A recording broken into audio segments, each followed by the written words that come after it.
Good afternoon, ladies and gentlemen, members of IMAKE, officials and friends.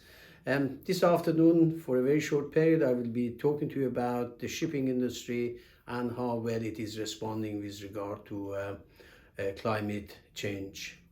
Now, as far as the shipping industry is concerned, they're responding well for two good reasons. One is because of legislation, and the other one because of the introduction of emission control areas in US and throughout Europe and in other places in the world. Now, legislation obviously is important, and also in terms of emission control areas, then progressive companies if they are going to do trade with North American countries or European Union member states, then obviously they have to abide by the pollution regulations. And that has led to the industry to start experimenting with different types of fuels. For instance, there are ships now, they're all electric, or they use liquefied natural gas or methanol or even hydrogen. And some crazy ideas using Flettner rotors or sails, and some of them even have solar panels and so on. Recently, a company in Greece, Avin, has placed an order in China for a ship to run on ammonia. So ammonia is a new fuel. So that means that they have confidence that the ship is going to run well. And also large companies like Maersk, they are now experimenting and placing an order for running a ship on e-methanol. Now, if you look at the projections of CO2, you will notice that for the next 30 years, the projection is that there will be 5% increase in CO2 minimum, and it could be as high as 30%. And the reason for this is obvious, although a lot of progressive ships are experimenting with new vessels, new fuels, but there are about 105,000 ships in the world over 400 gross tons. And the life cycle of ships are about 30 years. So not all ships can respond well, but a lot of companies now looking at potential areas for energy efficiency, and the IMO has introduced a number of indices to encourage companies to either become more efficient on use of their energy, or in terms of developing, reducing their emissions. There are a lot of current mitigation technologies, for instance, not only after or before exhaust, but looking at variable geometry turbocharging, where you can match the turbocharger to engine throughout the load speed range, or looking at even another crazy idea of injecting water, but you have to know when to inject it and how much to inject. There are also very clever ideas about how to go about mixing fuel and air. There is a homogeneous charge compression ignition engine now. We have got a reactivity controlled compression ignition, and also premix, using premix and sometimes dual fuel, and the experiments have been very promising. Going back to potential areas, and not all areas are really to do with engineering.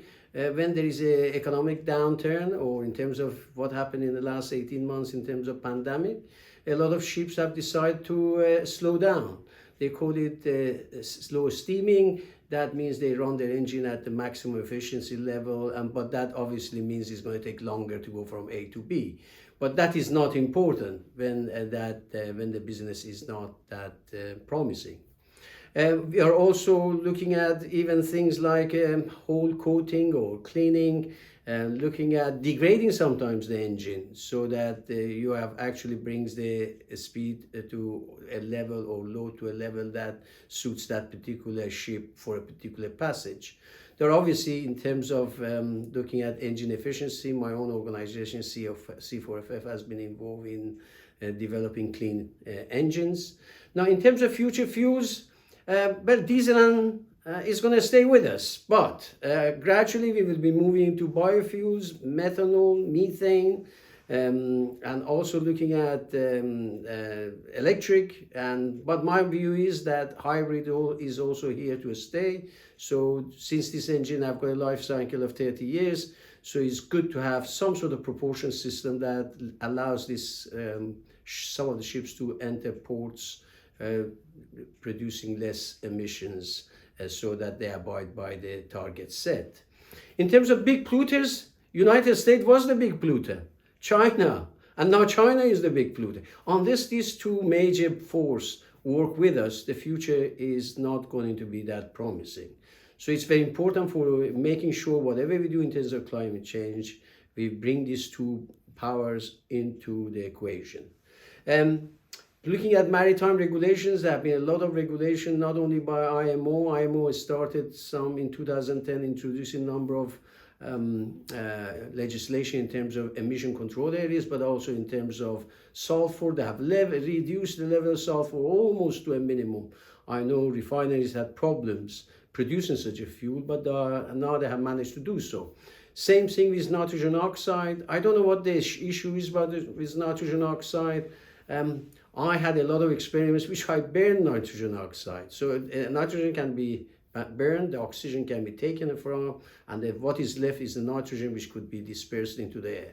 So the Germans used to do it during the war. Their aircraft, I believe it was M109, couldn't match the Spitfire and where the Lancasters were operating.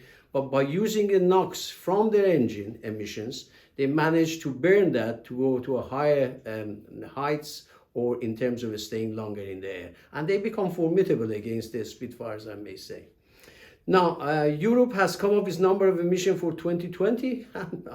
I'm pleased to inform you that they have managed to achieve their targets, and now they have set targets for 2030 and 2050. I have a lot of confidence in European Union. As engineers, we also have to realize what is the impact of what we do. By burning these fuels, we have to realize the impact, because we sometimes talk about diesel, but even now electric cars being much heavier, they are producing very fine particles, which is called particulate matter 2.5. These have immense impact on our health system, and it can penetrate through our skin into our brain or into a woman's womb. So really and truly, these are things that we have to take into consideration. Now, in terms of what holds for the future as far as marine industry is concerned, obviously fuel is important. I think experiments with ammonia has proven successful. Obviously, it's a toxic material, but it can be burned successfully and produce less CO2 and other harmful emissions.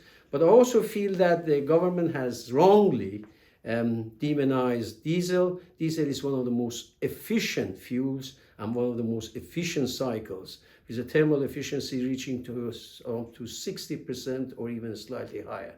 So diesel are now very clean. If you look at Euro Diesel 6. So, and also I believe that with talking about all electrics in the future, it may not happen without encouraging hybrids. So I'm disappointed the government is going to ban hybrid engines, which is, if you look at our competitors, major auto manufacturers like Toyota and so on, they have a whole range of hybrid engine. Hybrid engine solves a lot of problems in terms of range, in terms of solving the pollution in the cities and towns, and it is a stepping stone for moving towards all electric. All electric, we don't have the infrastructure even today. Only 2% of the cars are electric, and obviously there are only 1 or 2 ships that are electric.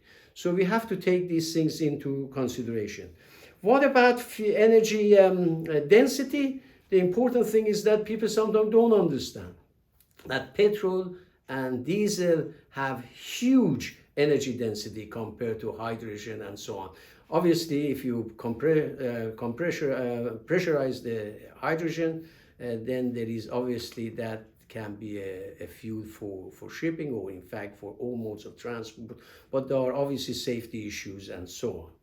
Now, let me also just very quickly tell you how we can influence things, not just us, but also the governing body on marine industry is IMO, which is part of United Nations. IMO works with national governments, for instance, UK with Maritime Coast Guard Agency. And obviously this national administration, they work with the shipping industry and they want the shipping industry to prosper. And if the shipping industry is not doing well, it is unable to invest. So we have to have assurances from the government that they are going to come in and help the shipping industry to come up with some of these things I mentioned in terms of potential areas for energy efficiency and some of the current mitigation technologies. Now, let me stop here. and thank you all for attending and listening to my presentation. Good afternoon to you.